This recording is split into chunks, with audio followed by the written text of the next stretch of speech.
Hello, welcome to the second session of Finding Your Team. By now, you have learned why shared leadership works well for startups, the importance of getting a co-founder who complements your entrepreneurial style, and the need for hiring a team.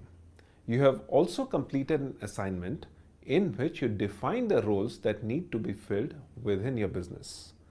Now, for your venture to take off, you must start hiring. But you cannot afford a costly hiring mistake. Adding the wrong person to your team hurts, more so in a case of a startup, which is why you need to put together a hiring strategy.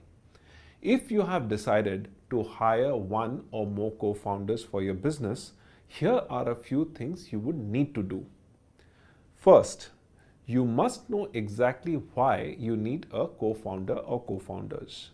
You could have several reasons to do so, such as to share the burden of business or risks of the business, or to bring in skills that complement yours in the business.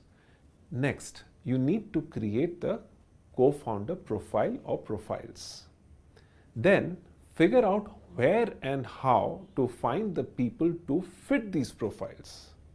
The next step is to complete all formalities and paperwork before getting them on board. Details on how to craft the agreement between co-founders will be shared in a later lesson. Understand each other's thought process. 4.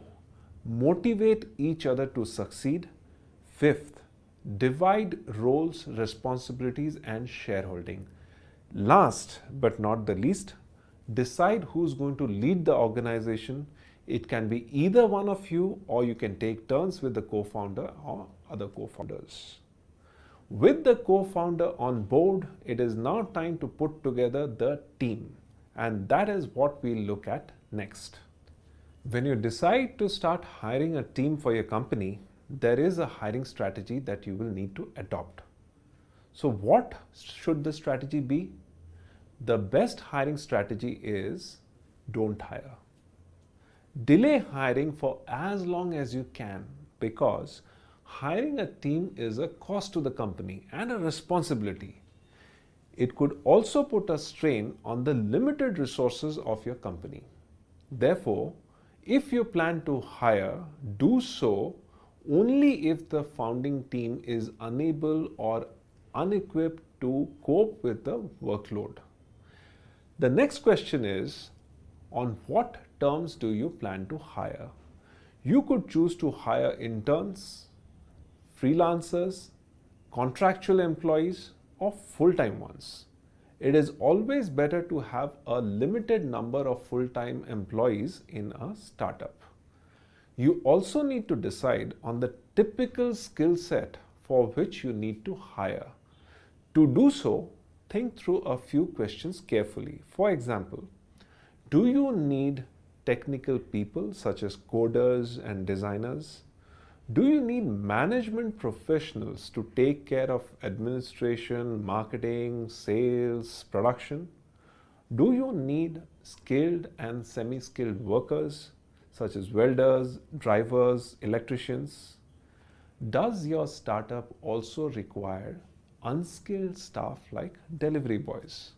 Ideally, when you're hiring the first few members of your team, you should look for people who, while being experts in a certain discipline, should also be able to do tasks as required. This is because when a company is just starting off, everybody in the team will need to pitch in with everything.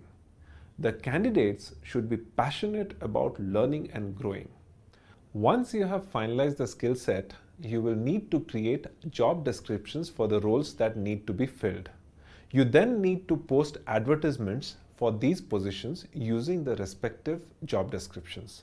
Hiring a team for your business is a very exciting phase in entrepreneurship because it is a sign that your business is growing, and finding the right team of people who share your passion, commitment, and vision is an entrepreneur's dream come true.